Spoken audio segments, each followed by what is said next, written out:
여러분의 구독과 좋아요, 알람 설정은 저에게 큰 힘이 됩니다. 여러분 안녕하세요. 별밤 라디오의 지유입니다. 여러분 주변에 자연스럽게 호감이 가는 사람들을 잘 살펴보면 혹시 어떤 공통점 같은 게 있을까요? 한번 생각을 해보면 그런 사람들은 자신의 분수를 잘 알아서 무례하게 선을 넘지 않는다는 걸 알 수가 있습니다. 분수를 안다는 것은 사람 사이의 선을 함부로 넘지 않으며 관계에서 안전거리를 둘 줄 안다는 의미인데요.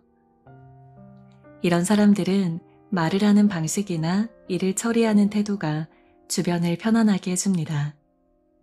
그들은 대화를 할 때 상대의 상처를 건드리지 않으려고 조심하고 또 타인의 인생에 대해서 자신이 이래라 저래라 하며 훈수를 두지도 않습니다.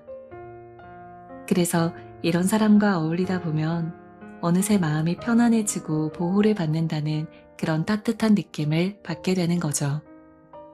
그리고 설령 상대방의 입장이 자신과 같지 않을 때에도 인내심을 가지고 타인의 말을 경청하고 존중하는 태도를 보입니다.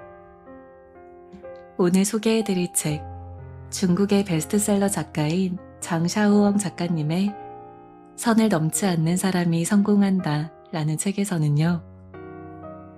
이렇게 매사가 순조롭고 성공가도를 달리는 사람들은 좀처럼 선을 넘지 않고 상대방과의 안전거리를 지킬 줄 알아서 원만한 인간관계를 유지해 나간다고 합니다. 그래서 인간관계에서 선을 넘지 않고 조화롭게 살아가는 것이 우리의 인생에 있어서 얼마나 중요한 것인지를 알려주고 있습니다. 선을 넘지 않으려면 어떻게 말조심을 해야 하는지, 소중한 사람과의 사랑을 지키기 위해서 절대 넘어서는 안 될 선은 어떤 것들이 있는지, 사회성이 좋은 사람들의 비결은 무엇인지 등등을 이 책을 통해서 배워볼 수 있을 것 같습니다. 사회생활을 하면서 정도를 잘 알고 처신하는 건 정말로 중요하고 또 그만큼 연습이 필요한 태도라는 생각이 드는데요. 저와 여러분이 오늘 책을 통해서 인간관계에서의 안전거리와 또 디테일의 마법을 배워서 행복하고 성공하는 인생을 만들어낼 수 있기를 바라면서 지금부터 오늘의 책 이야기 속으로 같이 들어가 보겠습니다. 선을 넘지 않으려면 말조심부터. 완곡하게 거절하는 예술. 막 퇴근하려는 찰나에 상사가 한 무더기의 서류를 건네며 정리해달라고 합니다. 아직 일이 끝나지 않았는데 사장이 또 새로운 업무를 건네줍니다. 주말에는 쉬고 싶은데 친한 친구가 쇼핑을 같이 가자고 합니다. 살면서 우리는 책임지고 싶지 않은 요구를 마주하면서 어떻게 거절해야 할지 몰라서 당황합니다. 하고 싶지 않은 일을 거절하면서도 어떻게 상대의 감정을 상하지 않게 할 수 있을까요? 거절할 일이 있을 때 강하고 딱딱한 어조로 말하면 상대방을 난감하게 할 수 있습니다. 나중에 그 사람에게 부탁할 일이 없으리라는 보장도 없죠. 반대로 말을 부드럽게 실수 없이 한다면 비록 거절하는 내용이라고 하더라도 상대방은 차분하게 받아들일 것입니다. 완곡하게 말하면서 앞으로 있을지 모를 기회의 문틈을 열어두는 것입니다. 분수를 아는 사람들은 모두 거절의 예술을 잘 알고 있습니다. 동의한다, 함께하겠다는 말보다 거절에는 더 많은 에너지가 들어가고 더 많은 기술이 필요합니다. 바로 이런 기술입니다. 먼저 긍정한 후에 다시 부정하는 동시에 이유를 설명하는 것인데요. 중국의 고전소설 홍루몽에서 임대욱이 외숙모를 찾아갔을 때 외숙모가 저녁을 먹고 가라고 하자 대욱은 외숙모의 뜻은 잘 알겠지만 지금은 둘째 외삼촌을 뵈러 가야 합니다. 선물을 받았는데 인사를 드리지 않으면 예의가 없지 않겠습니까? 다른 날에 다시 와서 식사하겠습니다. 외숙모가 양해해 주시기 바랍니다. 라고 말했습니다. 이 말을 들은 외숙모는 조카가 매우 교양이 있다고 생각했습니다. 이건 들어주기 곤란한 요구를 해올 때 먼저 상대방의 뜻을 존중한 뒤에 자신이 거절하는 이유를 말해야 하는 것을 잘 보여주는 장면입니다. 먼저 감사를 표현한 다음에 거절하면 상대방은 기꺼이 이해해 줄 것입니다. 부드럽고 선한 말투로 거절하라. 우리는 다른 사람의 말을 빌려서 자신의 진심을 표현할 수 있습니다. 예를 들어서 한 아이가 자신의 방을 온통 하늘색으로 페인트 칠하는 것이 싫어서 엄마에게 이렇게 말했습니다. 엄마, 전에 우리가 텔레비전을 볼 때 미국의 어떤 과학자가 사람은 단조롭고 억압된 환경에서 살지 않는 것이 좋다고 했어요. 그게 정신건강에 지장을 줄 수도 있대요. 그 말을 들은 어머니는 아이의 방을 하늘색으로 칠하겠다는 그 생각을 접었습니다. 냉랭하게 싫어요 라고 한마디를 하기보다는 먼저 타인의 견해를 정리해서 말하거나 일부 권위 있는 사람의 말을 인용해서 부드럽게 거절하는 것이 좋습니다. 당신의 자세가 침착하고 우아할수록 성공률은 높아집니다. 거절을 하면서 적당히 보상을 해주는 것도 좋은 방법이 될 수 있습니다. 먼저 명확하게 거절해서 상대방의 기대를 대폭 낮추고 상대방이 실망으로 가득 차 있을 때 상대방의 기대를 어느 정도 만족시킬 수 있는 보상 방안을 제시하면 모두를 기쁘게 할 수 있습니다. 때때로 당신에게 정말 뾰족한 묘수가 없다면 말을 좀 부드럽고 우회적으로 하는 것만으로도 상대방의 기세를 쉽게 꺾을 수 있습니다.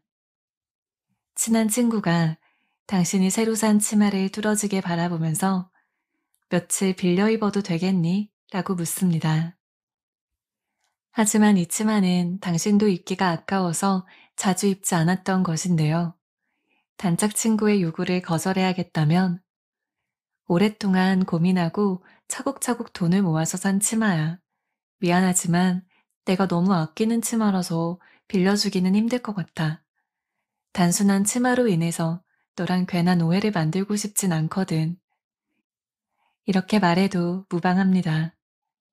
조금은 얌체처럼 보일지라도 사소한 일로 친구와 오해를 만들고 싶지 않다면 먼저 자신의 선이 어디까지인지를 명확하게 알려주는 것이 낫습니다. 꼭 거절을 해야 한다면 부드럽고 따뜻한 말투로 거절해 보세요. 그러면 상대방은 쉽게 이해해 줄 것입니다. 부드럽게 비판하는 방법. 혹독하게 비판한다고 해서 말에 권위가 생기는 것은 아닙니다. 혹시 너 정신이 어떻게 된 거 아니니? 어떻게 이렇게 멍청한 실수를 할 수가 있어? 이런 비판은 너무나 가혹해서 예의에 어긋날 뿐만 아니라 역효과마저 초래하는데요. 중국의 저명한 교육가인 도행즈는 비판할 때에는 방법이 중요하다. 비판은 하나의 예술이며 그것을 잘 사용한다면 칭찬보다 더 유용하다 라고 말했습니다. 비판은 단순히 가시돋친 말을 하거나 감정을 발산하는 걸 의미하지 않습니다. 비판의 핵심은 소통하고 인도하고 함께 발전하게 하는 것에 있습니다. 부드러운 태도를 유지하고 도리에 맞게 비판을 하는데 어느 누가 받아들이지 않을까요? 신랄한 비판은 감정 대립만 일으킵니다. 영국의 행동학자 포터는 사람들이 심한 비판을 받았을 때 보통 첫 장면만 기억할 뿐 나머지는 억울해하며 근거를 찾아서 당신의 비판에 반박하려 한다 라고 말했습니다. 결국 당신이 진정으로 전하고 싶은 뜻은 제대로 듣지 못한다는 것입니다. 이처럼 너무 신랄하게 비판을 할 경우 상대방과 감정적 대립만 일으킬 뿐인데요. 당신은 심하게 비판할수록 권위를 세울 수 있고 규칙과 제도의 중요성을 나타낼 수 있다고 생각할지 모릅니다. 하지만 사실 그것은 상대방의 자존심을 상하게 하고 그들의 적극성에 상처를 내어서 상황을 더욱 악화시킬 가능성이 큽니다. 우리는 자주 서슬퍼런 또는 고압적인 태도로 잘못을 저지른 사람을 대하게 됩니다. 상대의 반응은 고려하지 않고 자신의 관점을 받아들이라고 강요하죠. 이것은 오히려 갈등을 키울 가능성이 큽니다. 진정으로 분수를 아는 사람은 상대방의 감정을 충분히 이해한 상태에서 역지사지로 생각하면서 합리적인 제안을 합니다. 좋은 말이라고 해서 귀에 꼭 좋게 들리는 것은 아닙니다. 다만 우리가 분명하게 뜻을 밝히는 동시에 살짝 더 부드럽고 따뜻하게 말하면 목적을 달성할 수 있습니다. 예를 들면 당신은 암시하거나 애두르는 방식으로 상대방에게 그의 언행에 문제가 있다는 걸 알려줄 수 있습니다. 때로는 비판하기 전에 먼저 칭찬으로 워밍업을 하는 방법도 좋은데요. 심지어 비판 대신 칭찬으로 상상치 못한 결과를 얻을 수도 있습니다. 마치 이발사가 손님의 수염을 깎기 전에 비눗물을 발라서 수염이 깎일 때의 고통을 느끼지 못하게 하는 것과 같습니다. 비판하기 전에 하는 칭찬의 효과는 마치 비눗물과 같은 효과를 냅니다. 아프리카의 대초원에서 바벤바족은 지금까지도 여전히 오래된 독특한 비판의식을 유지하고 있습니다. 만약 누군가가 잘못을 저지르면 족장은 먼저 그에게 마을의 중앙에 서 있으라고 명령을 합니다. 소식을 들은 모든 부족 사람들은 잘못을 저지른 사람을 겹겹이 애워쌉니다. 그리고 그들은 비판 대신에 칭찬이라는 비장의 무기를 통해서 잘못을 저지른 이를 가르칩니다. 나이가 많은 사람부터 이야기를 시작합니다. 백발이 성성한 노인들이 잘못을 저지른 사람이 일찍이 부족을 위해서 애썼던 일을 처음부터 끝까지 진술합니다. 이 이야기를 들은 당사자는 장점이 길어질수록 양볼은 빨갛게 상기되고 고개를 숙이며 쥐구멍에라도 들어가고 싶은 심정이 되는데요. 노인들이 말을 다 하고 난 후에는 중년, 그리고 젊은이, 그 다음에 어린아이의 순서로 진행됩니다. 말할 때에도 규칙이 있습니다. 사실을 과장해서는 안 되며 다른 사람이 말했던 장점을 반복해서도 안 됩니다. 또한 부드러운 어조로 말을 하고 얼굴에는 따뜻한 미소를 머금고 있어야 합니다. 이것은 잘못한 사람에게 잘못을 명심하고 자신을 돌아보는 마음의 여정이나 다름없습니다. 빈정거리고 추궁하는 식의 비판은 체면을 중요시하는 사람에게는 혹독한 고문과 같습니다. 비판에 설탕 옷을 씌워서 교묘한 암시와 감칠맛 나는 이야기 속에서 당신의 선한 의도를 깨닫게 하세요. 그래야 당신의 말에 매력이 생깁니다. 사회성 좋은 사람들의 비밀. 사람 사이에는 안전거리가 필요하다. 중국의 한 예능 프로그램의 에피소드가 네티즌으로부터 뜨거운 관심을 받았던 적이 있습니다. 프로그램은 한국 연예인들이 중국에서 분식집을 열고 운영하는 내용을 담고 있었는데요. 상큼하고 예쁜 여배우가 서빙을 하는 식당에 두 남자가 들렀습니다. 그 중에서 한 남자가 그 배우를 마음에 들어 했지만 끝내 입도 뻥끗하지 못했는데요. 다른 남자가 친구의 마음을 눈치채고는 그를 도와주겠다고 나섰습니다. 그 남자는 꽃가게를 찾아가 꽃다발을 산 뒤에 주인에게 친구 대신 전해달라고 당부했습니다. 서빙을 하던 배우가 꽃을 받았을 때에는 이미 두 남자가 떠난 뒤였습니다. 그녀는 꽃을 받고 매우 기뻐했습니다. 자세히 살펴보니 꽃다발 속에 종이 쪽지가 숨겨져 있었고 그 안에 남자의 연락처가 적혀 있는 걸 발견했습니다. 방송이 나간 후에 네티즌들은 너도 나도 두 남성을 칭찬하며 어쩜 이렇게 다정할까? 여자의 마음을 너무 잘 안다 라고 말했습니다. 한 네티즌은 이들의 가장 큰 매력은 안전거리를 둘 줄 아는 것이라고 콕 짚었습니다. 만약 두 남자가 직접 찾아가서 고백을 했다면 그 여배우를 아주 난처한 상황에 처하게 했을 것입니다. 그들은 안전한 방법을 선택해서 거리를 유지하며 부드럽게 실행해서 상대에게는 더없이 다정한 느낌을 주었습니다. 너무 많은 사람들이 대인관계에서 분수를 알지 못합니다. 그리고 자신과 타인 사이에 안전거리를 설정해야 한다는 건 더욱더 모릅니다. 이러한 사람이 만약 공공장소에서 누군가에게 호감을 느꼈다면 아마 끈질기게 치근덕거리며 상대방에게 연락처를 요구했을 것입니다. 설령 상대방이 이미 뚜렷한 반감을 드러냈다 하더라도 그들은 눈치채지 못할 것입니다. 친한 사람과 어울릴 때에도 이들은 더욱 분수를 모르고 안전거리를 무시한 채 다가갑니다. 이들은 상대방을 존중할 줄 모르며 무례하게 말하기 일쑤입니다. 또한 사람 사이에 일단 안전거리가 사라지면 아무리 친밀한 관계여도 유지되기가 어렵다는 것을 알지 못합니다. 대인관계에서 적당한 거리는 일종의 보호막입니다. 너무 가까워져서 개인의 사생활이 없어지면 불편해지기 마련입니다. 반면 너무 먼 거리를 유지하고 누군가 다가오는 걸 거절하며 가족과 친구의 사랑을 차단하면 고독하고 외로워질 수밖에 없습니다. 적절한 거리는 아름다움을 만듭니다.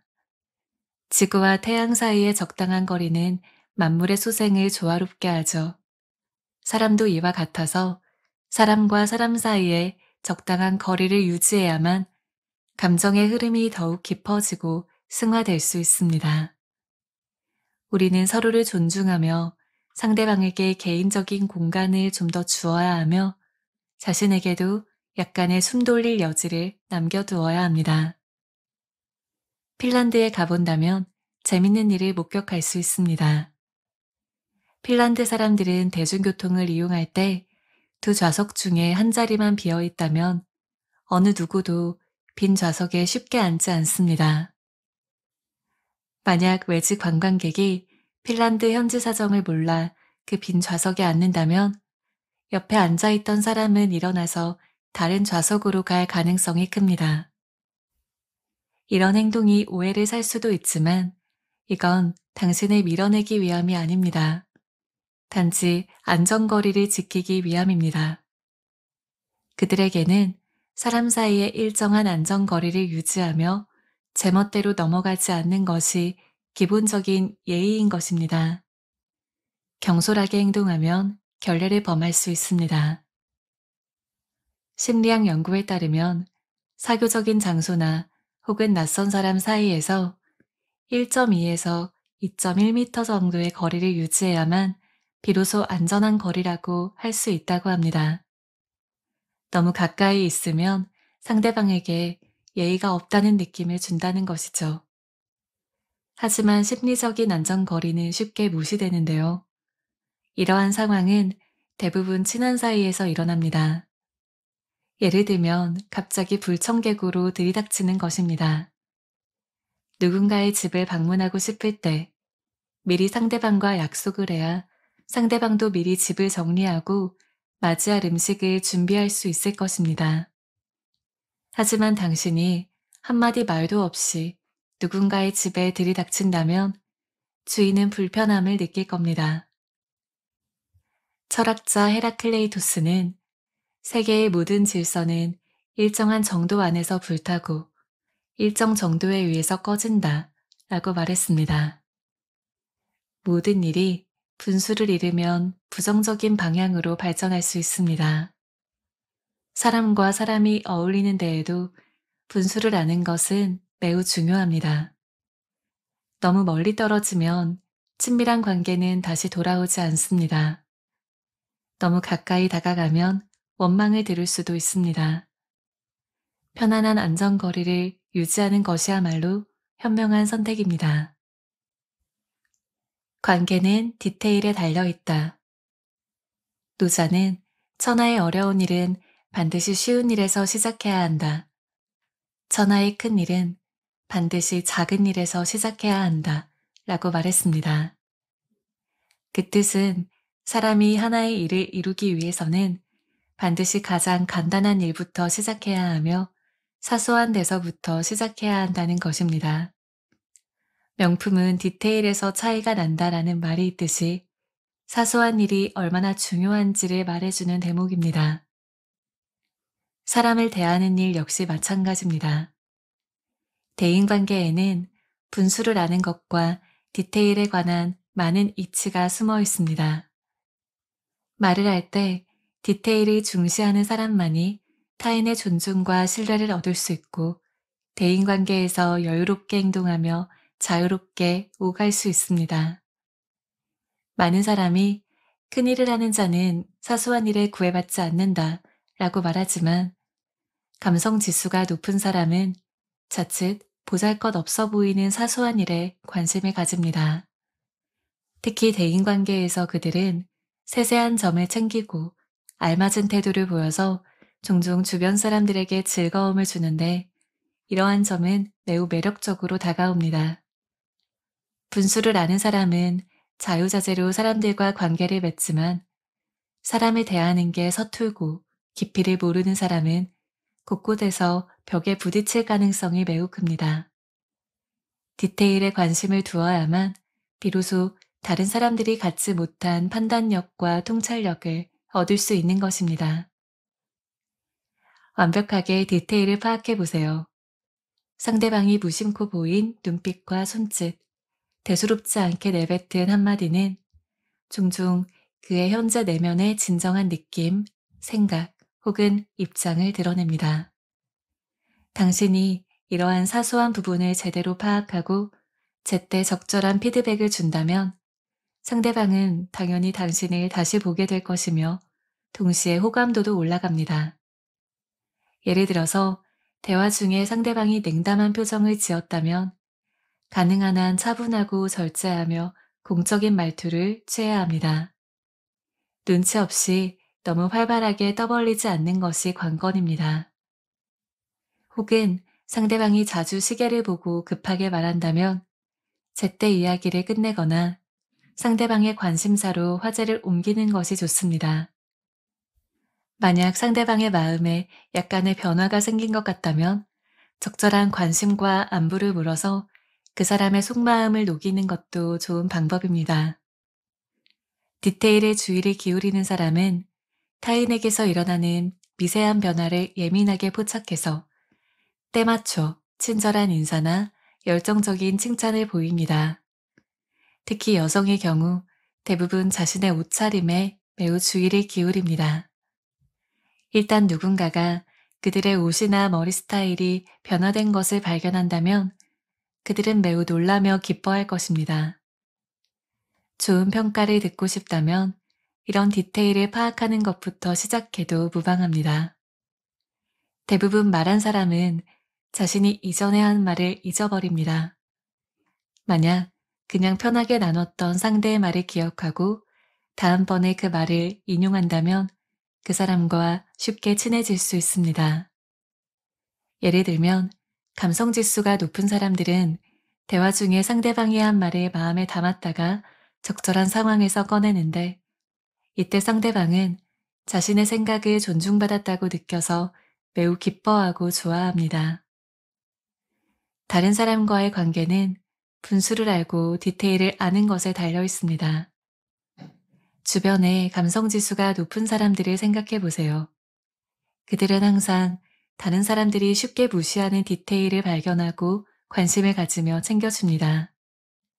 보통 사람과 감성 지수가 높은 사람의 가장 큰 차이점은 역시 행동을 하는 데 있어 디테일에 어느 정도의 관심을 두느냐에 있습니다.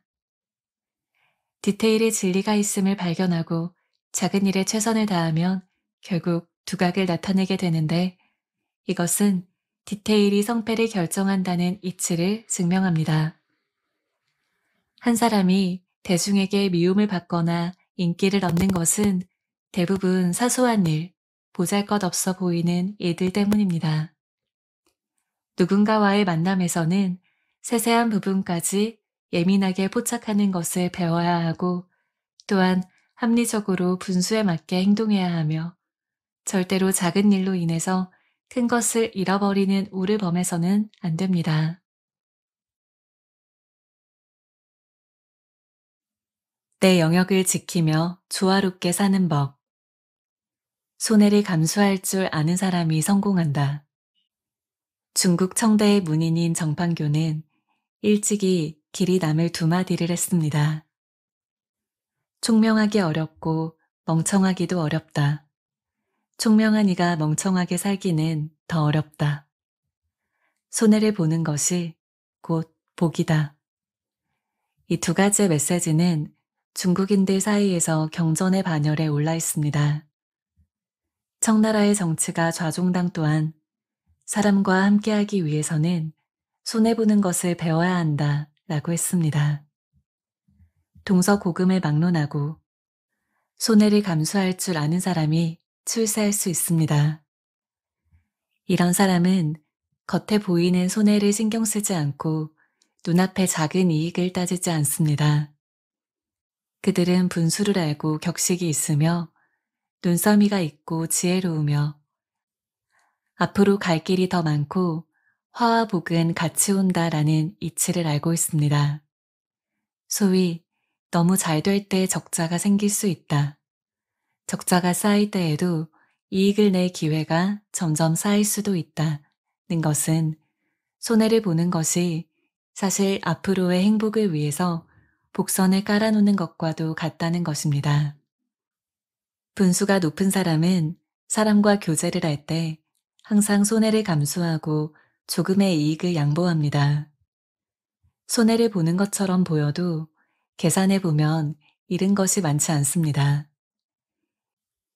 인생에는 아무런 이유 없이 잃고 얻는 것은 없으니 손해를 봐서 한 가닥의 퇴로와 한 가닥의 삶의 기회를 얻는 것이 현명한 것입니다. 약간의 손해를 봤다고 연신 고통을 호소하는 사람들을 보면 그들은 언제나 소탐대실하며 항상 쉽게 인간으로서의 신용과 존엄을 포기합니다. 이런 이들의 주위에는 사람들이 많지 않습니다. 젊었을 때는 손해를 보는 것이 복이라는 말을 들으면 늘 자신이 왜 손해를 보고 양보하고 자신을 희생해서 다른 사람을 도와줘야 하는지 이해하지 못했습니다. 많은 사람도 손해를 보는 건 멍청한 짓이지 왜 손해를 보느냐 라고 말합니다. 역경에는 처음부터 잘해야 모든 일을 잘할 수 있다라는 말이 나옵니다. 만약 당신이 손해를 보는 것이 복이고 먼저 버리고 나중에 얻는다는 사고방식을 계속 유지할 수 있다면 당신이 바라는 것을 쉽게 이룰 수 있을 것입니다. 처음부터 이해타산적으로 모든 일을 시작하면 그 일은 그리 오래가지 못합니다. 조금은 손해를 보고 시작하더라도 먼 길을 바라보고 차근차근 진행한다면 바라던 일을 성취할 수 있습니다. 대학 동창인 A와 B가 있습니다. A는 열심히 저축한 돈으로 새 차를 뽑았습니다. B는 그와 같은 동네에 살아서 평소에 가끔 왕래했습니다. 어느 날 B가 A에게 전화를 해서 공항에 가서 중요한 고객을 맞아야 하는데 자신의 차는 너무 낡아서 며칠만 A의 새 차와 바꿔 탈 수 있는지를 물었습니다. 고객이 돌아가면 반드시 살해하겠다고도 덧붙였습니다. A는 흔쾌히 B의 부탁을 승낙했습니다. 그는 자신의 차에 기름이 많지 않다는 것을 알고 주유소에 가서 기름을 가득 채우고 직접 차를 몰고 B의 집까지 가서 건네주고는 B의 낡은 차를 몰고 돌아왔습니다. 며칠 후에 A는 시간을 들여 B의 차를 깨끗하게 세차하고 또 기름도 채워서 B에게 돌려주었습니다. 하지만 A는 B에게 돌려받은 자신의 새 차를 보자 눈살이 절로 찌푸려졌습니다. 진흙이 잔뜩 튀어 있어서 얼마 안 된 새 차로는 도저히 보이지가 않았습니다. B는 얼굴을 붉히면서 말했습니다. 미안해. 요 며칠 너무 바빠서 세차하는 것을 깜빡했어. 그 말을 듣고 A의 표정은 누그러졌습니다.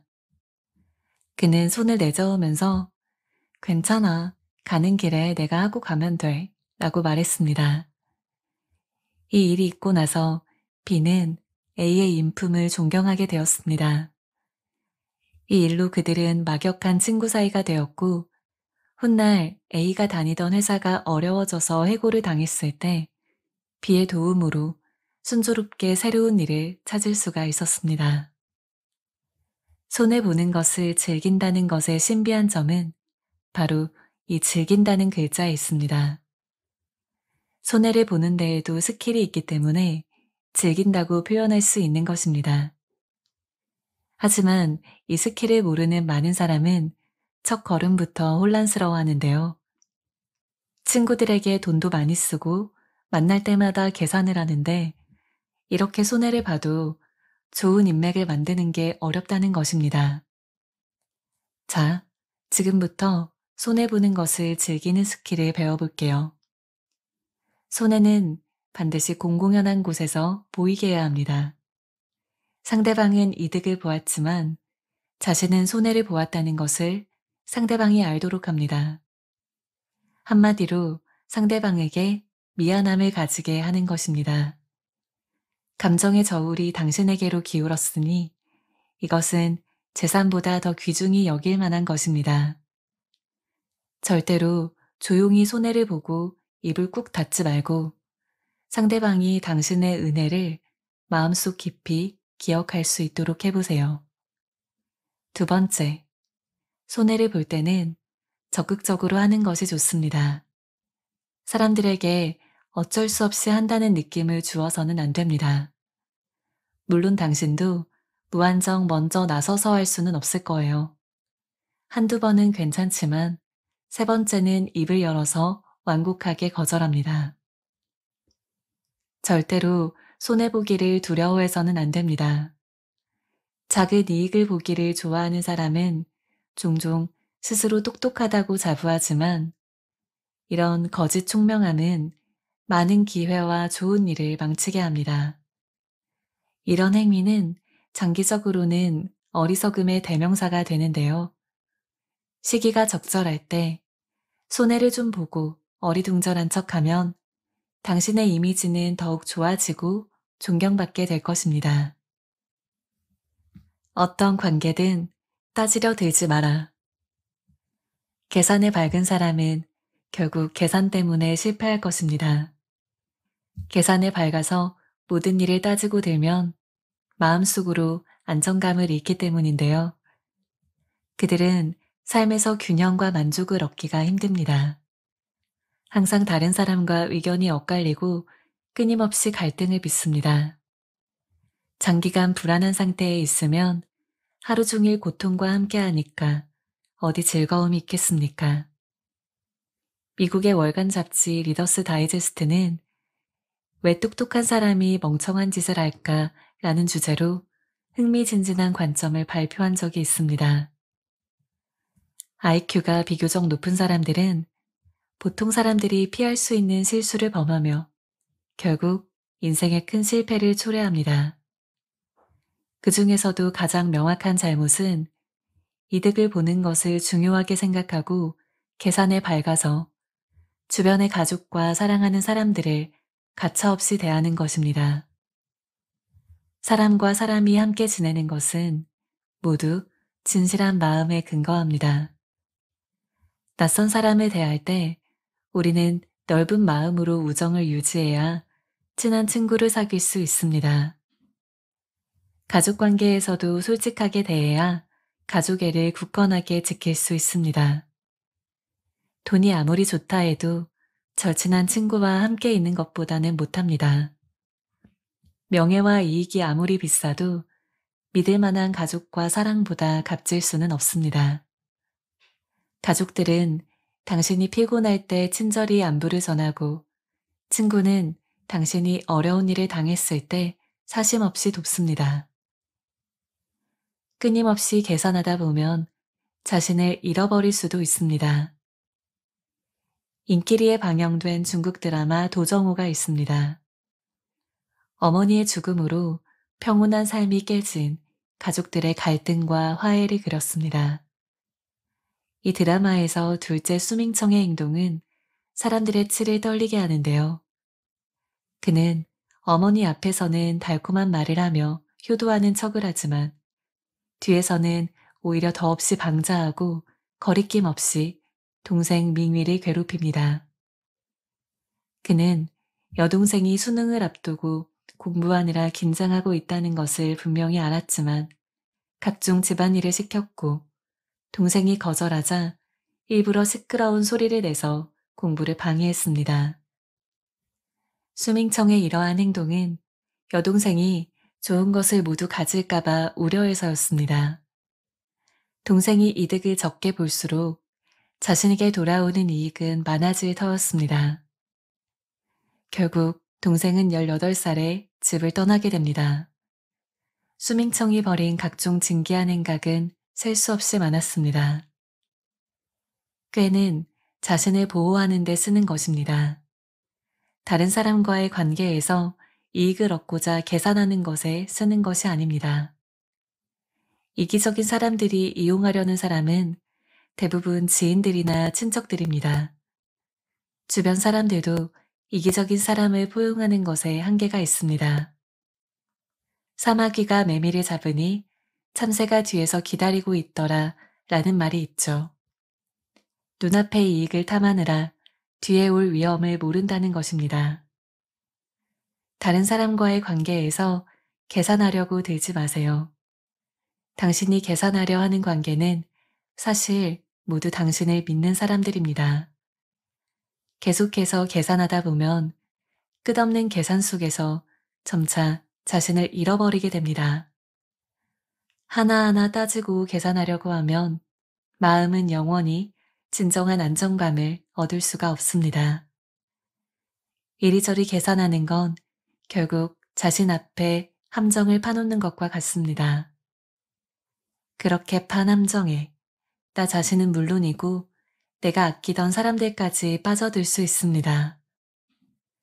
그들은 순수하게 당신을 도와주려던 사람들이지만 당신의 그 얄팍한 계산법으로 인해서 자신도 모르게 그 함정에 빠지고 맙니다. 옛말에 사람의 계획은 하늘의 뜻을 벗어나지 못한다 라는 말이 있습니다. 마음을 단순하게 먹을수록 자유롭게 살 수 있습니다.